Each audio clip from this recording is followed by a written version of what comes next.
Hello दोस्तों, मैं doctor Sanju और मेरे इस चैनल में आपका बहुत बहुत स्वागत है। दोस्तों, आज के इस वीडियो में हम बात करने वाले हैं बल्कि यूट्रस के बारे में। बल्कि यूट्रस जिसका मतलब होता है बच्चेदानी का सूजन हो जाना या बच्चेदानी का भारी हो जाना। इसी के बारे में आज हम बात करने वाले हैं, क्योंकि देखिए काफ़ी बार आपने देखा होगा अल्ट्रासाउंड्स जब फीमेल्स कराती हैं तो यूट्रस के आगे डार्क लेटर्स में, बोल्ड लेटर में एक वर्ड लिखा होता है बल्कि यूट्रस, जिसको देख के महिलाएं काफ़ी ज़्यादा घबरा जाती हैं कि बल्कि यूट्रस हो गया है, कोई प्रॉब्लम तो हमें नहीं होगी आगे चलकर। तो इसी के बारे में आज हम डिस्कस करने वाले हैं, इसलिए वीडियो को एंड तक ज़रूर देखें। देखिए बल्कि यूट्रस, बल्कि यानी कि भारी हो जाना। बल्कि यूट्रस का मतलब होता है बच्चेदानी का भारी हो जाना या बच्चेदानी का नॉर्मल साइज से बड़ा हो जाना बल्कि यूट्रस कहलाता है। नॉर्मली बच्चेदानी का या यूट्रस का जो साइज़ होता है वो बंद मुट्ठी जितना होता है, यानी कि पियर शेप यानी कि नाशपाती के आकार का इसका साइज़ होता है। लेकिन फीमेल्स की एज के अकॉर्डिंग इसका जो साइज़ होता है वो वेरी करता है।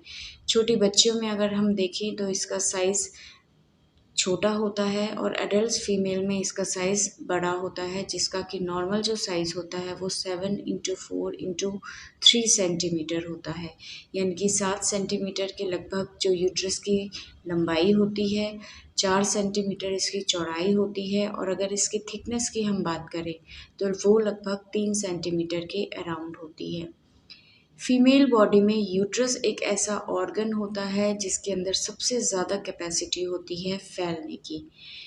छोटा साइज़ इसका फिस्ट के बराबर होता है, लेकिन जब ये स्ट्रेच होता है प्रेगनेंसी के दौरान तो इसका साइज़ लगभग एक बड़े तरबूज यानी कि वाटरमेलन के साइज़ के जितना हो जाता है। एक बड़ी फुटबॉल के साइज़ का इसका साइज़ हो सकता है। प्रेगनेंसी के दौरान बच्चेदानी का साइज़ बढ़ना एक नॉर्मल बात है। बच्चे को संभालने के लिए, उसको पोषण देने के लिए यूट्रस अपने साइज़ को बढ़ा लेता है। डिलीवरी होने के बाद यूट्रस अपने नॉर्मल साइज़ में धीरे-धीरे आने लगता है। इसको अपने नॉर्मल साइज़ में आने में लगभग 3 महीने लग जाते हैं। डिलीवरी के बाद यूट्रस अपनी बिल्कुल पहली वाली पोजीशन में नहीं आ पाता, यानी कि इसका साइज़ थोड़ा-सा बढ़ा हुआ रहता है। यानी कि अगर पहले इसका साइज़ 7 सेंटीमीटर था, तो डिलीवरी के बाद जब ये अपने नॉर्मल साइज़ में आता है, उस दौरान इसका जो साइज़ होता है वो 7.5 सेंटीमीटर या 8 सेंटीमीटर के अराउंड हो जाता है, जो कि बिल्कुल नॉर्मल है।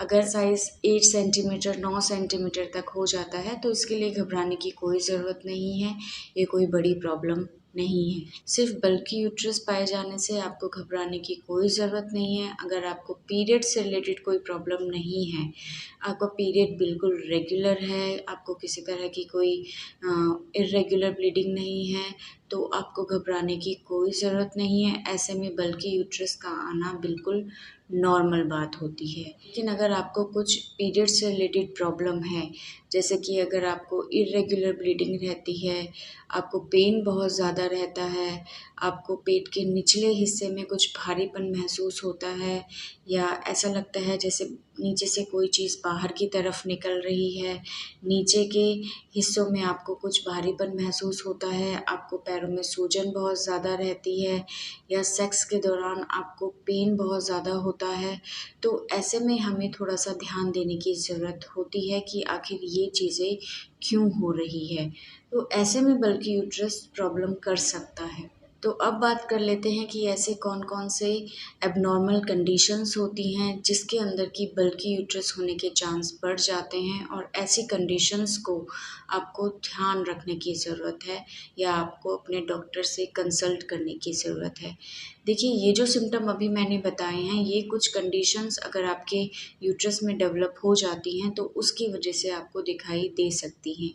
जैसे कि अगर आपको फाइब्रॉइड है यूट्रस में, बच्चेदानी में कोई गाँठ है, तो उसकी वजह से आपको इस तरह के सिम्पटम दिखाई दे सकते हैं, और आपकी जो बच्चेदानी की में का साइज़ है वो नॉर्मल से ज़्यादा हो सकता है। दूसरा है एडिनोमायोसिस। एडिनोमायोसिस भी एक ऐसी कंडीशन होती है जिसकी वजह से यूट्रस बल्की हो जाता है, यूट्रस का जो साइज़ होता है वो बढ़ जाता है।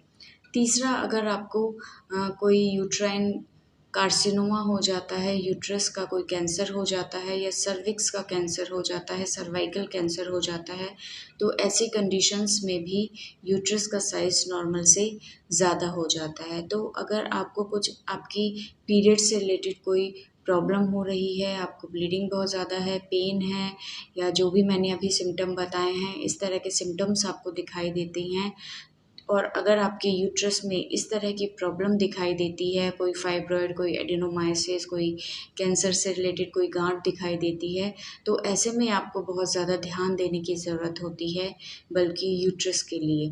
तो ऐसी कंडीशंस में आप अपने डॉक्टर के से जाके ज़रूर मिलें। डॉक्टर आपका कुछ टेस्ट लिखेंगे, जैसे कि अल्ट्रासाउंड हो गया या आपका पैप स्मीयर हो गया, कुछ पेल्विक एग्जामिनेशन वो करते हैं, एमआरआई, सीटी स्कैन जैसे टेस्ट एडवांस स्टेज में करा के देखते हैं कि किसी तरह की कोई सीवियर प्रॉब्लम तो नहीं है और उसी के अकॉर्डिंग फिर आपको ट्रीटमेंट दिया जाता है। तो करते हैं ट्रीटमेंट के बारे में। तो देखिए, बल्कि यूट्रस का जो ट्रीटमेंट होता है वो डिपेंड करता है कॉज के ऊपर, सिम्टम्स के ऊपर कि क्या कारण है और क्या क्या सिम्टम पेशेंट में आ रहे हैं, उसी के अकॉर्डिंग आपको ट्रीटमेंट दिया जाता है। सबसे पहले आपको मेडिसिनल ट्रीटमेंट दिया जाता है ताकि आपका पेन और आपकी जो इर्रेगुलर ब्लीडिंग है उसको कंट्रोल किया जा सके। बट अगर आपके यूट्रस का साइज़ बहुत ज़्यादा बढ़ गया है, उसका साइज़ बहुत जल्दी जल्दी बढ़ रहा है, मेडिसिनल ट्रीटमेंट का कोई इफ़ेक्ट आप में दिखाई नहीं दे रहा, आपकी ब्लीडिंग कंट्रोल नहीं हो रही है, पेन कंट्रोल नहीं हो रहा है, तो ऐसे सीवियर केसेस में फिर surgery as a last option हम मान के चलते हैं।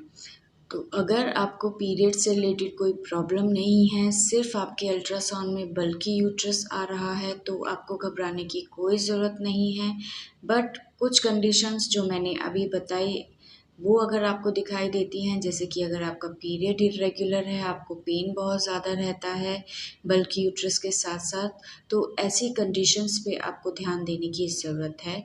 ऐसे में आप अपने डॉक्टर से मिलके ज़रूर कंसल्ट कीजिए ताकि आपके आगे प्रॉपर चेकअप करके वो आपका ट्रीटमेंट प्लान कर सकें। तो ये था टॉपिक आज का, बल्कि यूट्रस के बारे में। आपको कैसा लगा हमें ज़रूर बताइएगा और नेक्स्ट वीडियो को देखने के लिए चैनल को सब्सक्राइब ज़रूर कीजिए। Thank you.